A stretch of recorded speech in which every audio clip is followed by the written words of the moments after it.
federalism, and he has worked tirelessly to make sure your liberties are guarded in the states where they belong.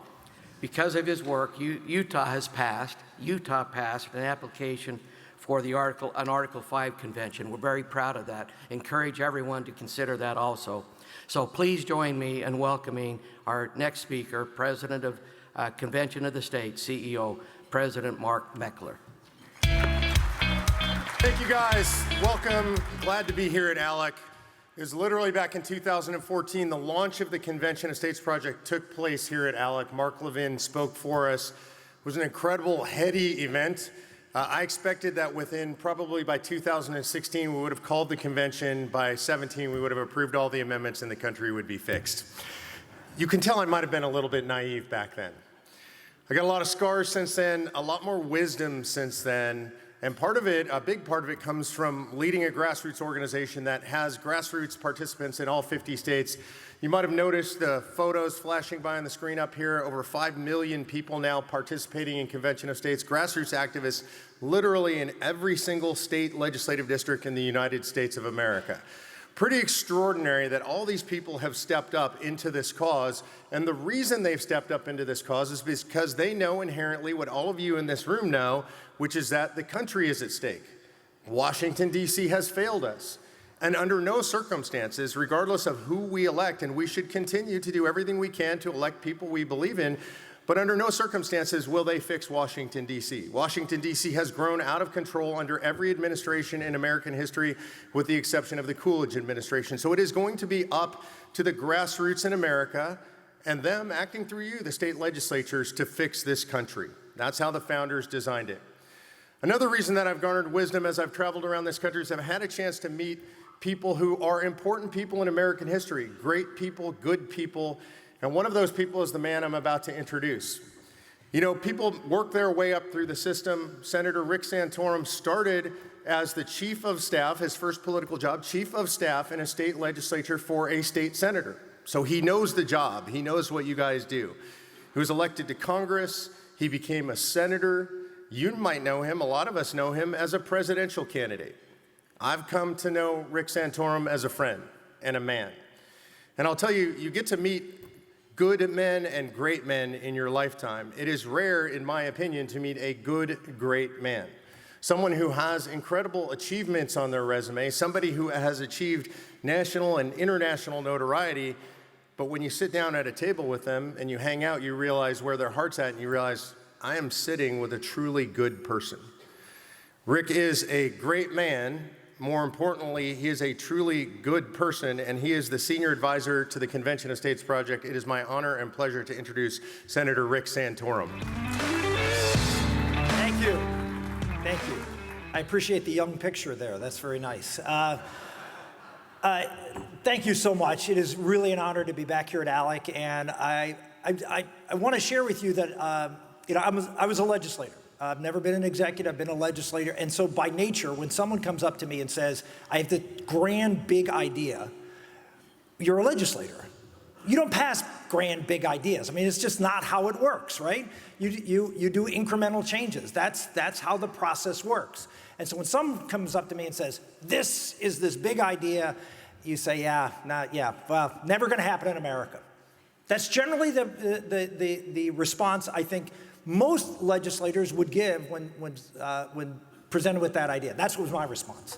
And so several years ago when it was presented to me, I was running for president again, unfortunately against Donald Trump in this case.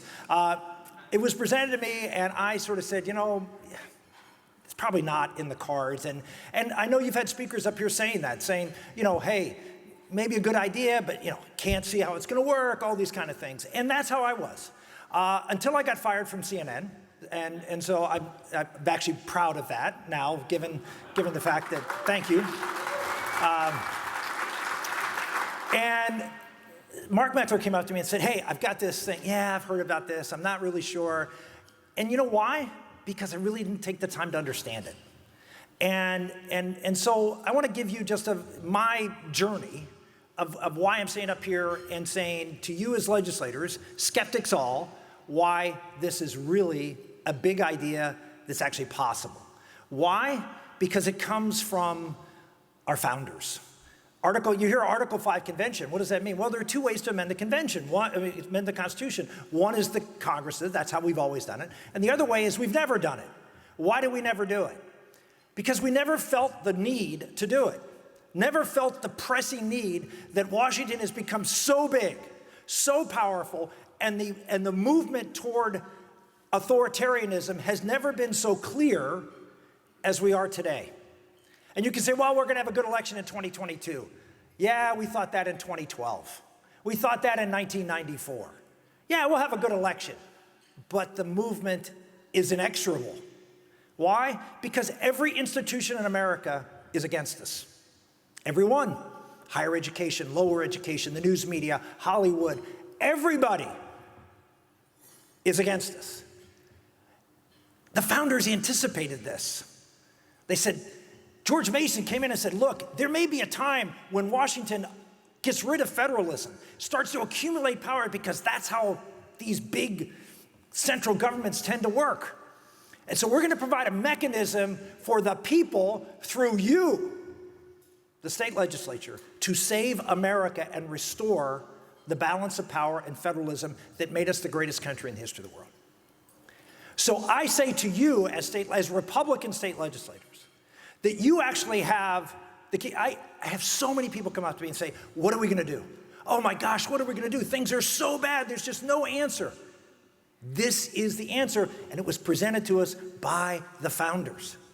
I thought this was a crazy idea, and then I started looking up the constitutional law. Rob Nadelson is here. If you've never read the book or the law of Article 5, read it. If you have any questions, they'll all be answered. And you will be convinced. I was, and I'm a skeptic.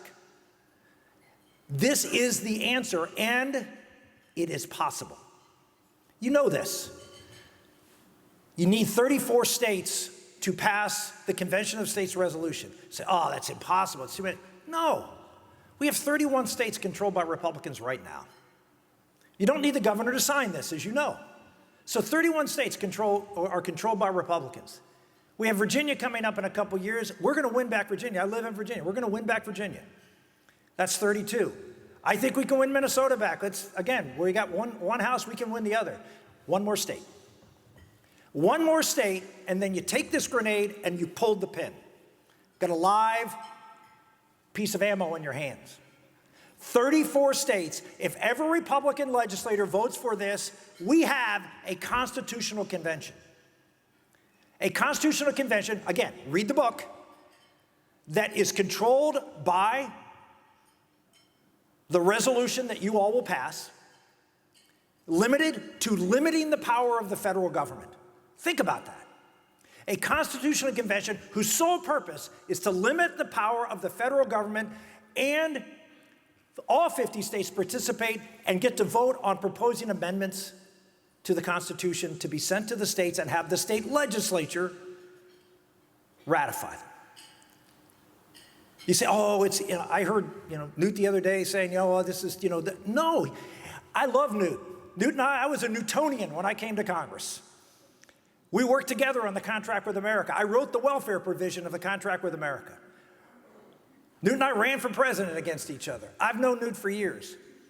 And Newt's a legislator, very skeptical of big ideas, although Newt has one every 20 seconds. But this isn't Newt's idea. And if you know Newt, that's a problem. So I understand what Newt said. God bless him. I love him. America's a better country because he's been there and because he's still here. But he's wrong on this one.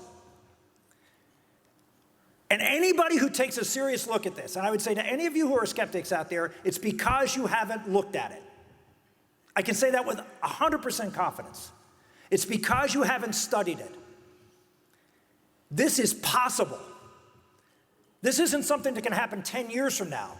This doesn't happen in 2 years, right at the time when our country needs it the most. We had a huge win, I think, yesterday in the United States Supreme Court. How did that happen? It happened because for the last, in my opinion, 25 years, people in the pro-life movement did the blocking and tackling necessary for this day to come. No one, 5 years ago, 3 years ago, maybe 3, 5 years ago would have said that Roe versus Wade would be overturned. No one in this room. No one. And I believe it's going to happen in June. Now that's a big load on all of your shoulders because now the grenade is in your hands. But how did it happen? Because people didn't give up. They had every reason to give up. Every reason.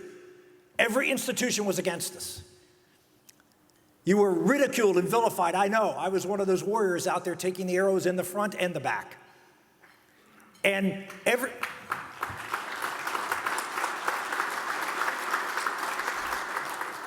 but we kept fighting. Why?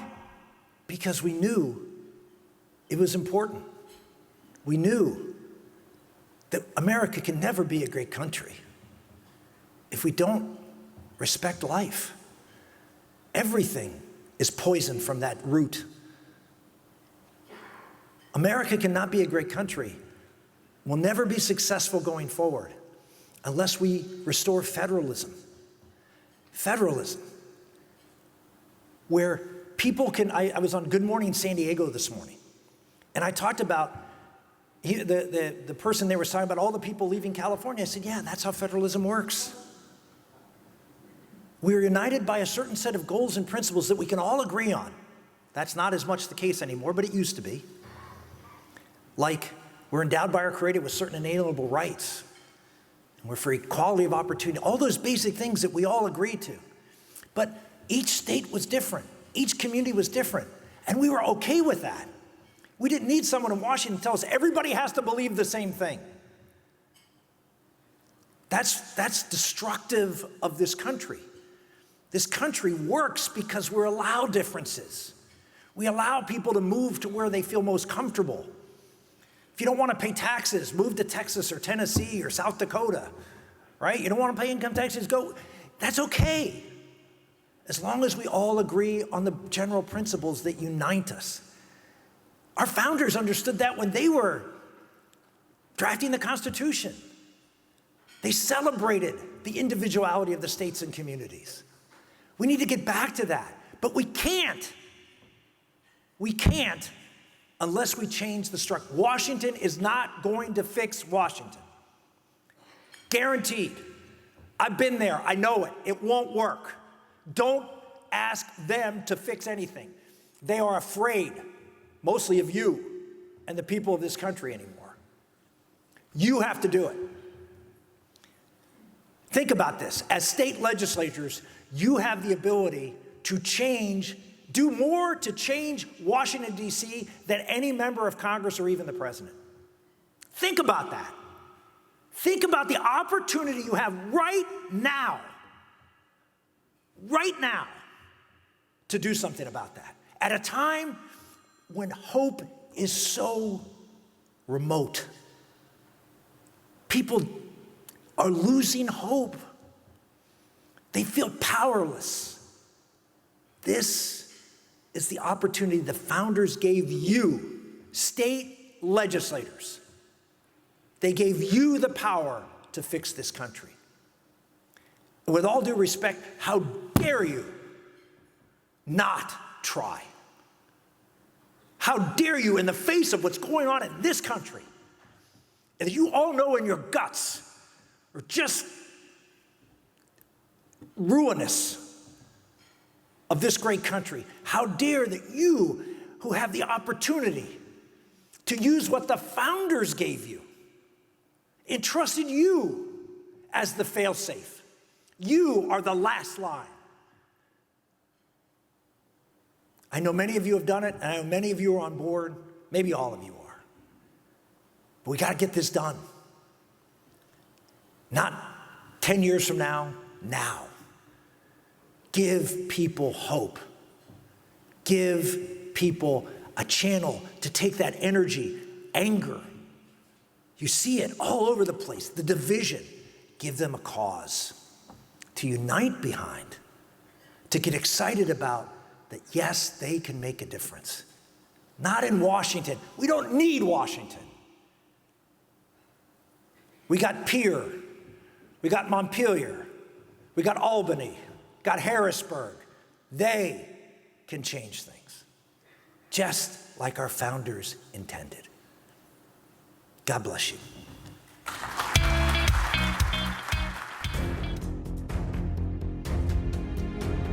I'm here live in Philadelphia at the Tomb of the Unknown Soldier. When you hear the phrase lives, fortunes, and sacred honor, these are the folks we should think of, those who anonymously gave their lives. Well, today you have a chance to volunteer. You need to volunteer for conventionofstates.com, the movement that's going to save the country. These folks are willing to step up and give everything. We need you to give just a little bit. Go to conventionofstates.com and volunteer today.